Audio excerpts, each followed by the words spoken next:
E aí, pessoal, tudo bem com vocês? Como é que vocês estão? Dr. Tiago Abela aqui com vocês, trazendo agora o primeiro vídeo realmente sobre o assunto, né? Sobre um dos assuntos que a gente prometeu, um dos muitos assuntos que a gente prometeu debater aqui no canal, né? De direito previdenciário, tá? Vou dizer que é um prazer estar aqui com vocês novamente, né? E como a gente falou no primeiro vídeo, a gente já se apresentou, né? A gente já disse qual é que é o fundamento do canal aqui, qual é o intuito do canal, né? Peço para que quem não viu o primeiro vídeo aí, veja o primeiro vídeo, tá? Aquele ritual que a gente também estabeleceu de seguir o canal, se inscrever, compartilhar aí, né? Para todo mundo que tem interesse no conteúdo que a gente vai debater aqui, né? Acho muito importante. Como vocês sabem, a plataforma trabalha dessa forma, ela vai recomendar os vídeos que vocês curtirem, que vocês compartilharem, tá?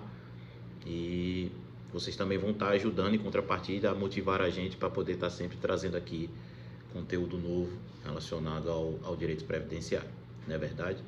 Então, no vídeo de hoje aí a gente vai falar um pouco sobre uma atualização legislativa que aconteceu aí no dia 20 de julho, né?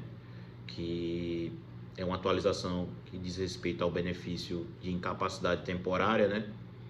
E nessa portaria do dia 20 de julho de 2023, o INSS trouxe novamente a possibilidade da dispensa da perícia física, né? Nesses benefícios de incapacidade temporária, né? Trazendo já, né? Repetindo o que tinha feito lá em 2020, na pandemia, né? Se não me falha a memória, a partir de abril de 2020, através dos canais remotos, você poderia realizar a juntada, né, do seu documento médico, quando solicitasse o seu benefício por incapacidade temporária, e ele seria analisado, né, dessa forma, remotamente, né, com a dispensa da perícia física. Naquele momento, em razão da pandemia do Covid-19, né, com os problemas de aproximação, então ficou impossibilitado que se fizesse a realização da perícia médica de forma física, e estabeleceu esse modelo remoto de perícia, né, que agora em 2023 ele acabou voltando, né? Ele ficou suspenso aí depois em 2022, no período pós-pandêmico, o INSS voltou a realizar as perícias fisicamente, né? Salvo algumas exceções, o INSS ainda estava realizando remotamente, mas agora, em razão das grandes filas, né, da grande demanda que o órgão está tendo, ele resolveu voltar com a modalidade remota de perícia médica, né? E eu vim aqui fazer esse vídeo, sobretudo, para poder falar da prova-chave, né, dessa modalidade de requerimento, que nada mais é que o laudo, né? Uma vez que você não vai ter contato físico com o perito, né? Um excelente laudo, um laudo objetivo, um laudo contendo as informações que estão aqui na portaria, ele vai aumentar a chance de êxito do seu requerimento, né? Seja ele na esfera administrativa ou na esfera judicial, tá? Então a portaria, como eu falei há pouco, é a 20 de julho de 2023, né? Que veio para disciplinar a dispensa da emissão de parecer conclusivo, né?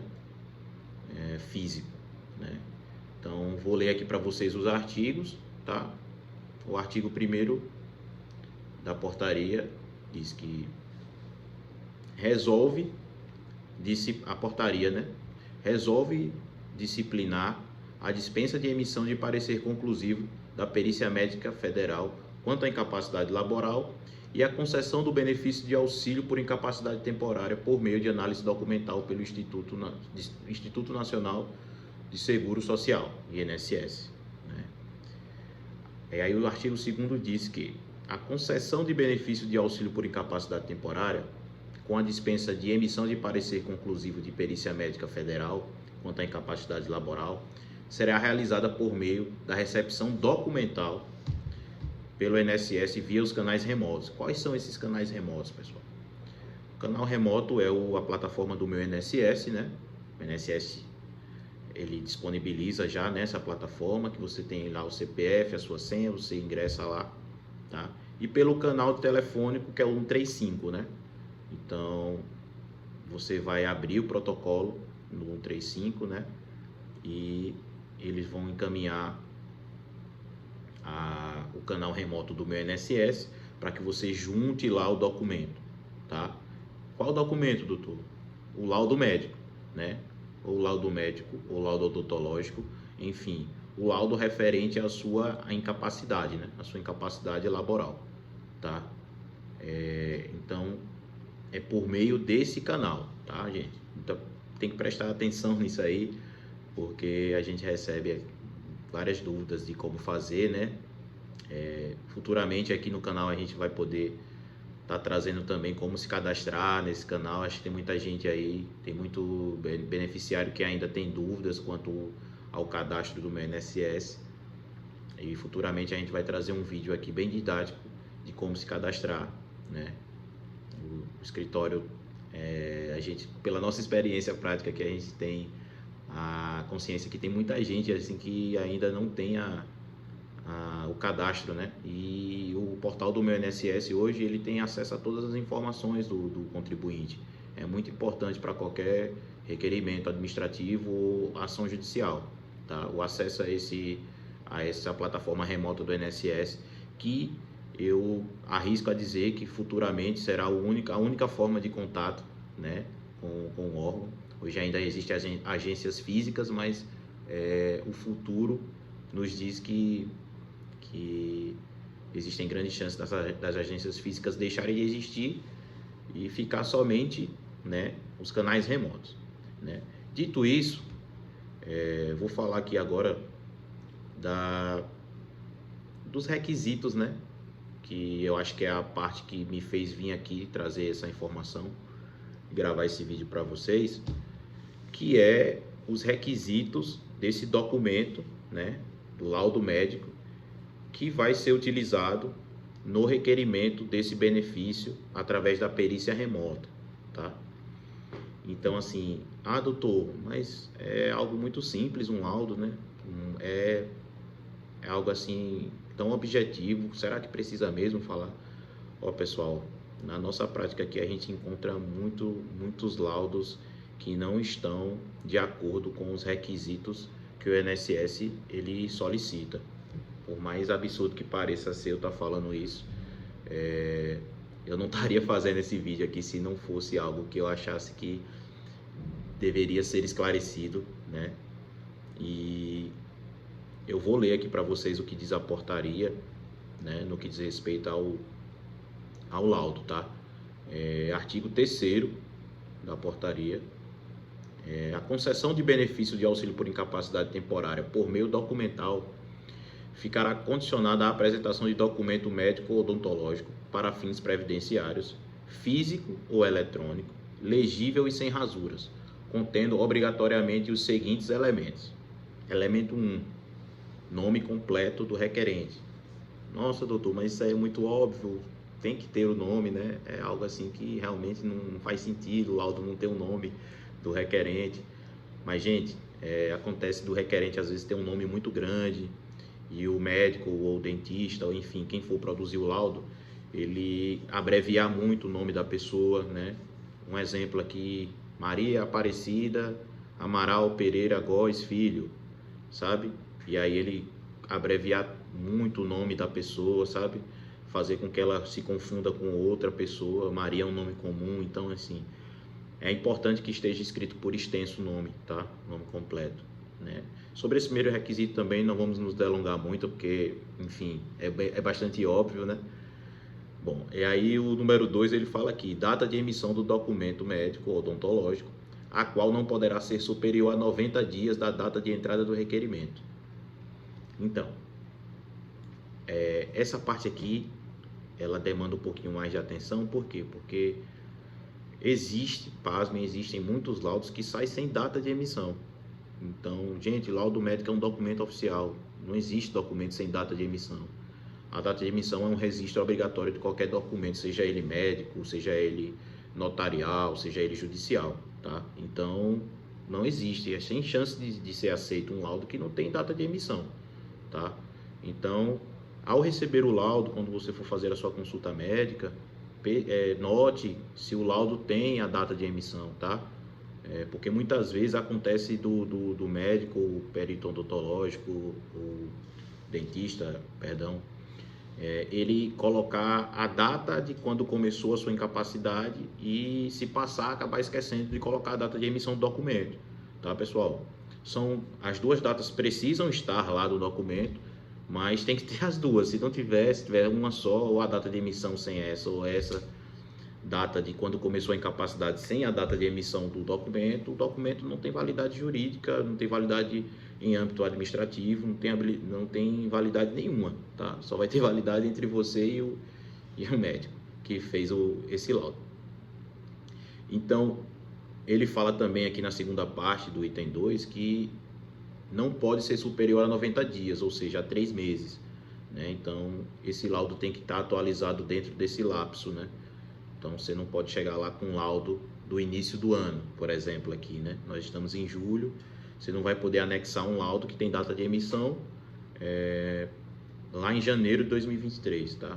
Então, isso também não pode, né? Isso aqui já desobedece um requisito que está aqui na portaria, né? Do documento do laudo na perícia remota, e aí a chance do seu benefício ser negado, do seu requerimento ser negado, ela é praticamente de 99,9%, tá? Estou botando 0,1% de erro aí, porque infelizmente a gente está acostumado com algumas bizarrices aí do INSS, né? Então é um órgão que realmente está com pouca demanda de servidores, então tudo pode acontecer. Contudo, a chance é remotíssima, né? Se o laudo não tiver data de emissão, cara, a chance é muito remota, pessoal. É algo assim que é batata, tá? Não tem muito que o advogado ajudar vocês nesse sentido, caso esteja, né? O terceiro item, né, é o diagnóstico por extenso ou código de classificação internacional de doenças. Aqui eu vou fazer uma ressalva que eu acho que eles colocaram aqui de uma maneira alternativa, mas eu acho muito interessante que se tenha as duas coisas, tanto o diagnóstico por extenso da incapacidade, da doença acometida, como o CID, né, que é a classificação internacional de doenças, né? Porque muitas vezes a gente se depara com laudos que apenas tem o CID, tá? E os CIDs ele tem umas variáveis ali, então eu acho muito determinante quando o INSS ele tem acesso ao laudo, né, o diagnóstico por extenso, tá? Da doença que o segurado está cometido, porque isso ajuda sim, ajuda bastante para que aquele servidor que esteja analisando o laudo, né, ele se familiarizar com a incapacidade, fazer a correlação dessa incapacidade com a sua atividade laboral, tá? Então, doutor, tem que ter o CID e a diagnóstico por extenso? É preciso ter. Eu diria que é primordial. Tudo que eu estou falando aqui, né, desses requisitos, são importantes, mas esse aqui, eu acho ele o pilar, né, acho que o pilar mais forte desses requisitos, porque é aqui que o INSS vai buscar fazer a correlação da sua doença com a atividade que você está exercendo. Muita gente esquece, gente, que não basta estar só doente, tá? O INSS ele é um seguro laborativo, ele não é um seguro de saúde, tá? Então o INSS ele não quer saber só se você está doente, ele quer saber se essa doença o incapacita para aquele trabalho, né? E o que vai dizer isso é um laudo bem fundamentado, né? Por extenso, diagnosticando todos os sintomas da sua doença que você está acometido, né? E o CID, obviamente, né? Para que o servidor ele olhe lá de uma forma mais didática, consulte o CID e faça essa correlação, né, da sua doença com a sua incapacidade. Então esse item 3 aqui é algo que vai fazer muita diferença assim no seu documento anexado, tá? Muita diferença mesmo. Vamos lá para o item 4, né? É até um pouco extenso, né? Vocês podem perceber que são exigências que têm um certo grau de objetividade, né? Mas só que são algumas, né, exigências, né, que podem parecer óbvias e tudo, mas é importante, pessoal, que vocês estejam com esse documento cumprindo com todas elas. Vamos lá para o item 4. Assinatura do profissional emitente, que poderá ser eletrônica e passível de validação, respeitados os parâmetros estabelecidos pela legislação vigente. Então, pessoal, aqui também nada mais justo do que no laudo conter, né, a assinatura, né, do profissional que está emitindo o laudo, né, pessoal? Então, um laudo sem assinatura de um médico, de um dentista, de um fisioterapeuta, quem quer que seja, esse laudo também ele não vai ter validade, né? E fica complicado mesmo se não tiver. E essa assinatura tem que ser legível, tá, pessoal? Essa assinatura tem que ser legível e idônea, né? Original, porque a gente sabe que a falsificação dessa assinatura, né? Pode acontecer de você ter ido lá na consulta rápido e aí saiu, o médico esqueceu de assinar e você assinar pelo médico. Olha, pessoal, não pode, tá? Além de ser crime, a falsificação, isso vai prejudicar vocês a não receber o benefício e ainda pode acarretar numa sanção criminal, né?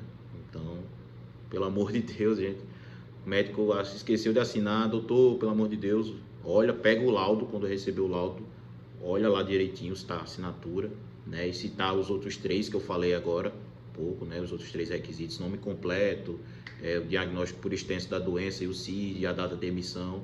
E olha a assinatura também, tá?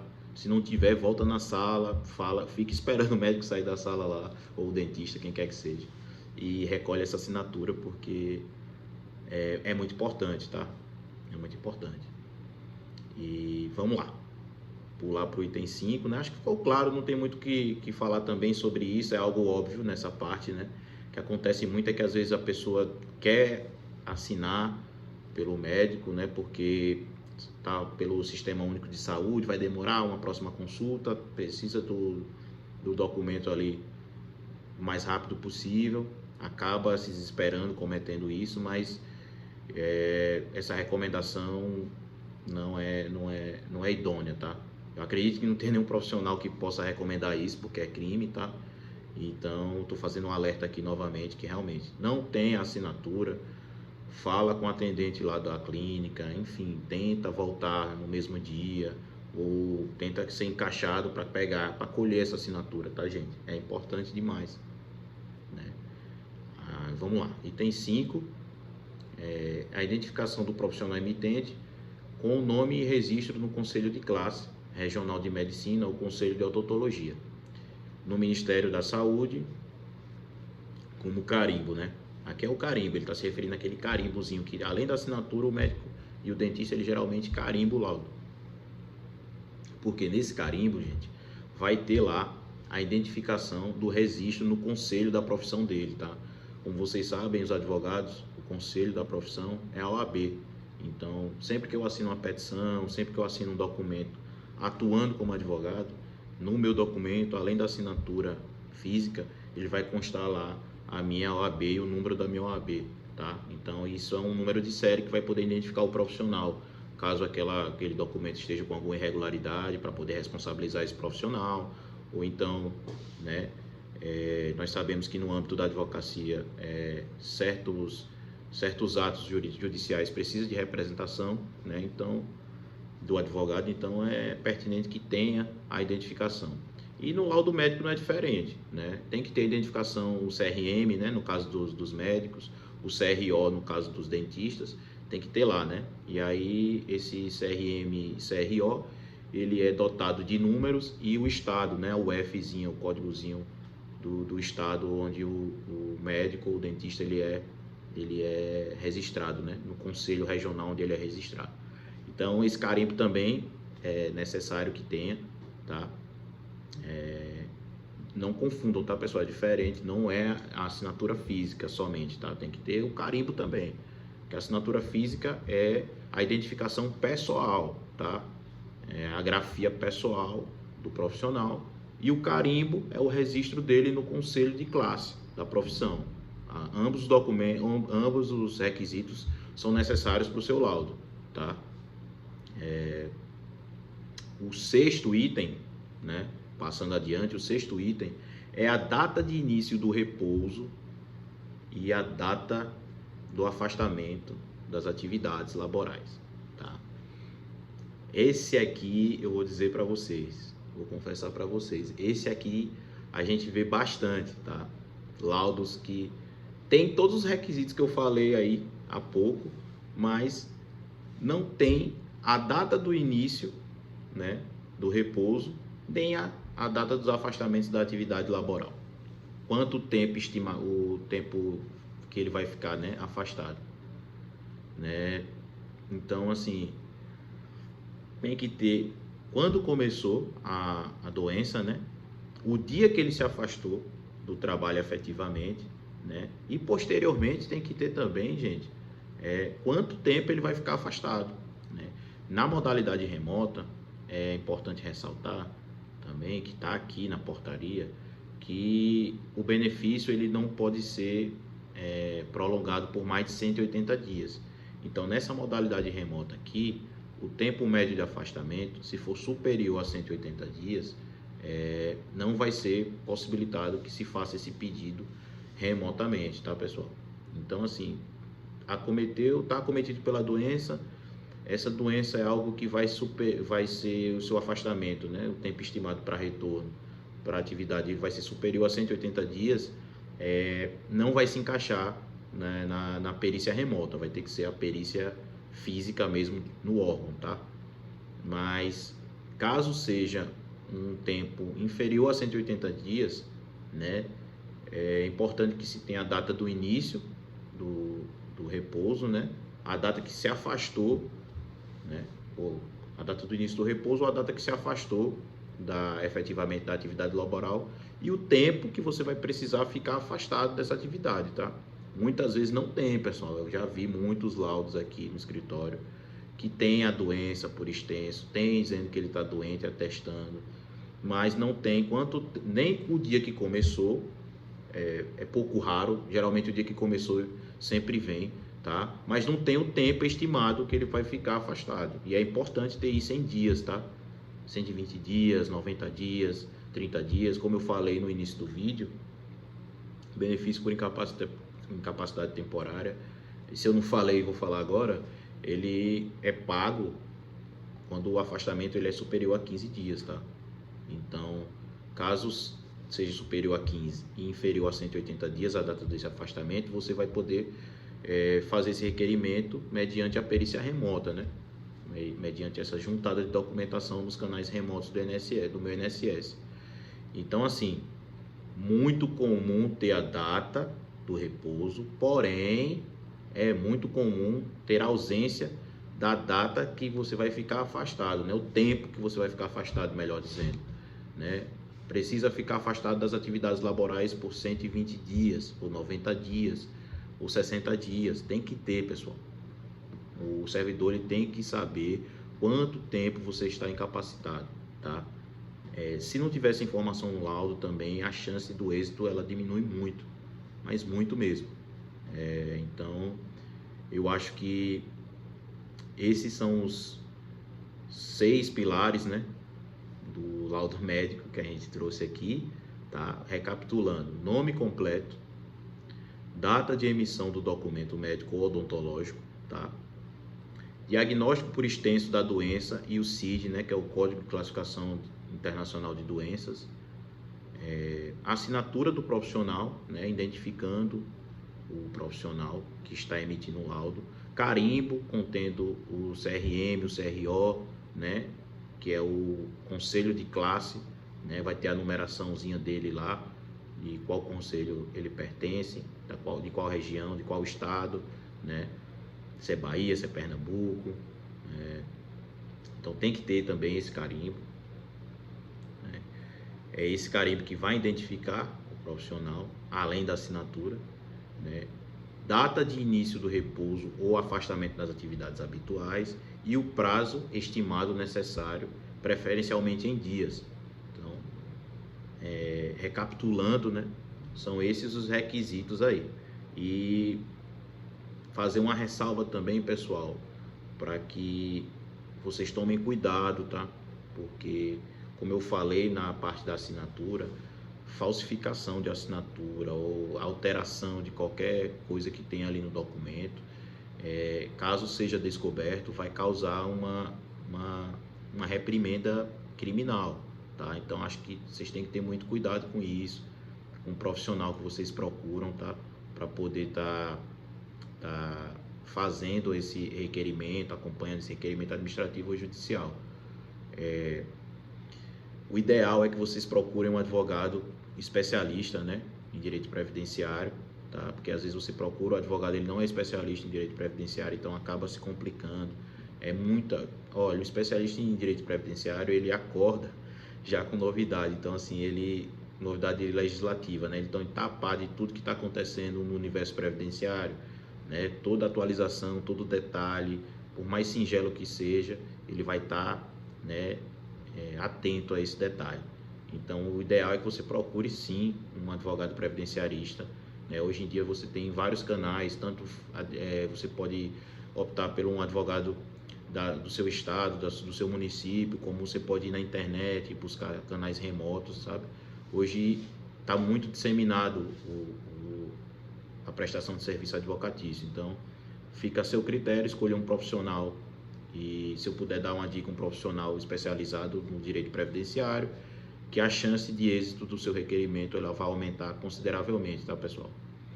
Então é isso, pessoal. O primeiro vídeo ficou um pouquinho extenso aqui, né? Porque é um assunto que tem uma riquezinha de detalhes ali que podem parecer óbvios, mas a gente achou necessário a gente trazer essa elucidação aqui, tá? Né? Porque é algo que, pode ser feito diretamente pelo segurado, né? Na esfera administrativa, você pode acessar o meu INSS ali e juntar no seu requerimento laudo. Eu acho que vai ajudar aí todo mundo que se adequar a essa modalidade de perícia, né? Para o benefício de incapacidade temporária. Repetindo que essa modalidade não se adequa a todos, tá?